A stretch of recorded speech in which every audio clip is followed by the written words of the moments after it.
Well, hello. Welcome back to another exciting edition of Coffee with Stephen.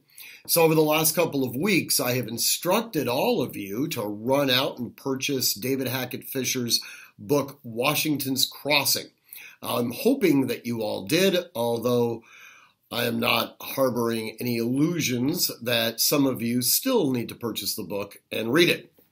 The reason this whole thing came about, when Cheney was admitted to West Point, she received instructions that the school was going to be sending her this book. They want all incoming cadets to read and be familiar with Washington's Crossing. This is a Pulitzer Prize-winning book written about not just Washington's crossing the Delaware and the Battle of Trenton, but actually Washington's entire management style and how that relates to modern-day military theory.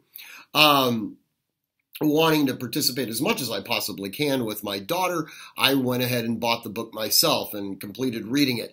It is absolutely outstanding.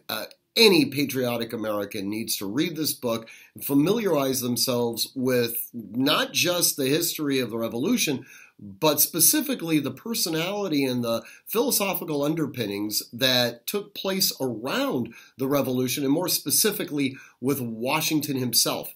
A couple of takeaways that I write about in the blog are twofold. Number one, it's the very definition of freedom and liberty.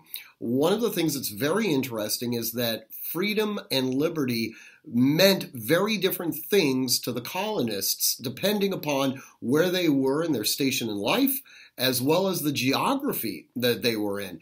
As I mentioned in the blog, Washington's idea of freedom and liberty was really more of a personal concept, whereas the New Englanders had a sort of a governmental organizational concept of freedom and liberty, and the frontiersmen was totally different than either of those two.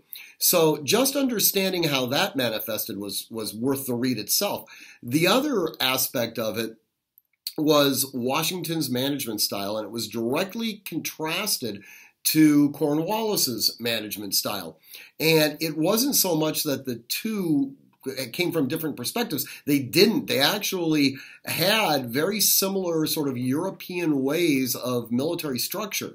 Washington didn't have the luxury of having an army like the British Imperial Army that was already established and had certain rules of conduct. He had to essentially corral a whole bunch of different types of individuals to form the Continental Army. And as a result of that, his leadership style had to be far more democratic. And that theory has translated to a large extent into modern-day military theory. Anyways, it's a great book. It's absolutely outstanding. I hope you enjoy the blog, and I hope it really inspires you, if you haven't read the book, to do so. As always, if you want to talk to me about it or send me an email, Stephen@ArtemisHQ.com.